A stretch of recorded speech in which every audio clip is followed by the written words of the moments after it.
I want to ask you something. And I want you to be completely honest with yourself. Is there someone in your life, or someone who used to be in your life, that you simply cannot stop thinking about? Someone you have tried to move on from. Really tried. You told yourself it was over. You deleted the messages. You stayed busy. You did everything right.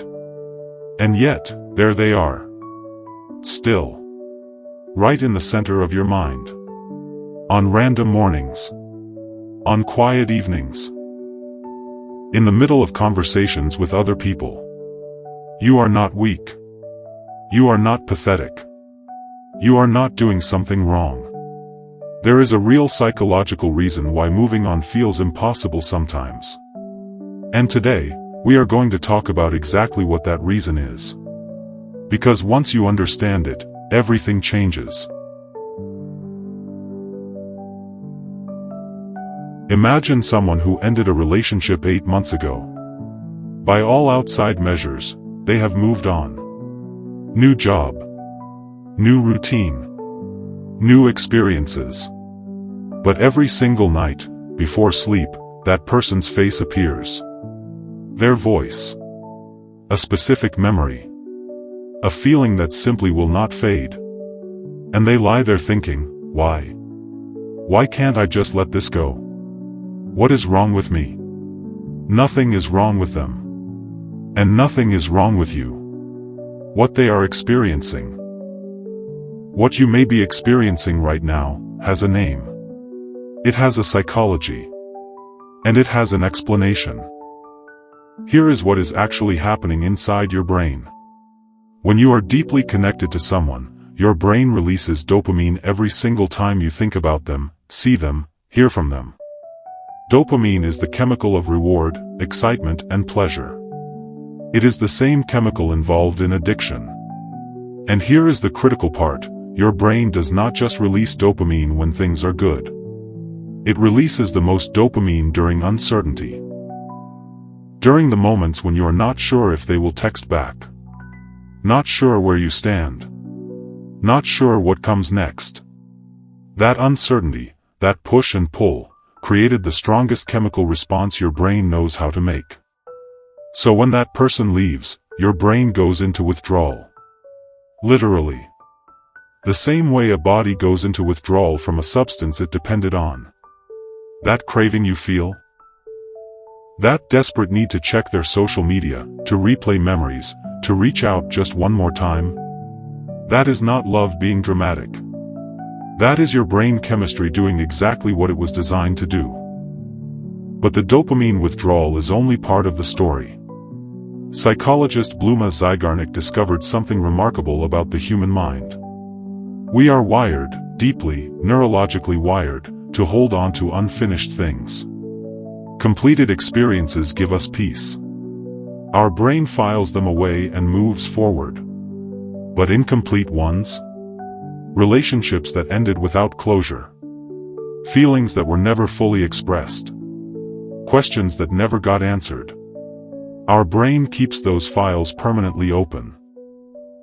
It returns to them again and again, searching for an ending that never came. This is called the Zygarnik effect. And it explains why the relationship that ended suddenly, the one with no proper goodbye, no real explanation, stays in your mind so much longer than the ones that ended cleanly. Your mind is not obsessing. Your mind is trying to finish something it never got to finish. And then there is the deepest layer of all. Attachment theory, developed by psychologist John Bowlby, tells us that human beings are wired for deep emotional bonds.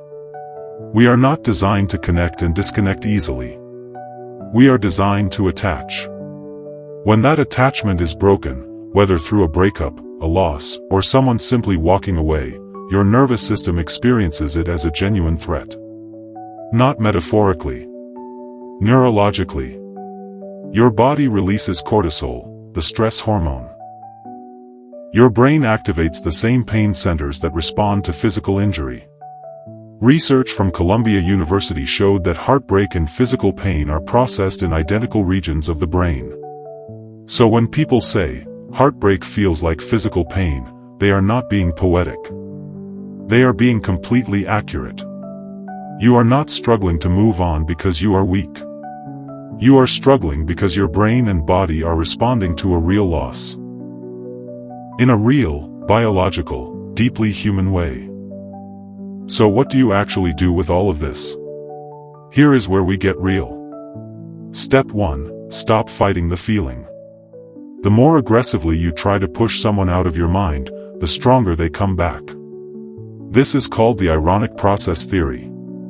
Telling yourself do not think about them is the fastest way to think about them constantly. Instead, acknowledge it. Say to yourself, I am thinking about them. That makes sense. There was something real here. And my brain is processing a real loss. That single shift, from fighting the feeling to acknowledging it, reduces its power immediately. Step 2. Create new dopamine sources. Your brain is craving dopamine. That is a biological fact. And you cannot simply turn that craving off. But you can redirect it. Exercise. New experiences. Creative work. Deep conversations with people who matter to you. These are not distractions, they are genuine dopamine replacements. They are teaching your brain that reward and pleasure exist outside of that one person.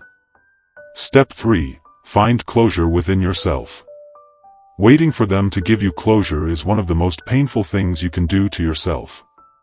Because closure is not something another person can hand you.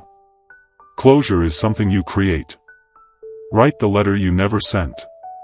Say the things you never got to say, even if only to yourself. Allow yourself to grieve the relationship fully. Not just the person, but the future you imagined, the version of yourself you were with them. Grief is not weakness. Grief is the price of having loved something real. And it deserves to be honored, not rushed. Here is what I want you to walk away knowing today. You are not weak for not being over it yet. You are not broken for still thinking about them. You are not behind some invisible timeline that everyone else is somehow keeping up with. You are a human being who loved someone. Whose brain formed a real attachment. Whose heart experienced a real loss. And healing from that, real healing, not just pretending, takes exactly as long as it takes. But here is what I know for certain. You will not feel this way forever. The brain that formed that attachment, that exact same brain, is capable of forming new ones. Of finding new meaning. Of experiencing new joy. Moving on is not a destination you arrive at suddenly. It is something that happens, slowly, quietly, gradually, as you keep choosing yourself. Day after day. And you are already doing that. Just by being here. Just by trying to understand. Drop a heart in the comments if this spoke to something real in you. And tell me, what is the hardest part of moving on for you? I read every single one. Subscribe to Psychology of Attraction. New video coming very soon. Take care of your heart.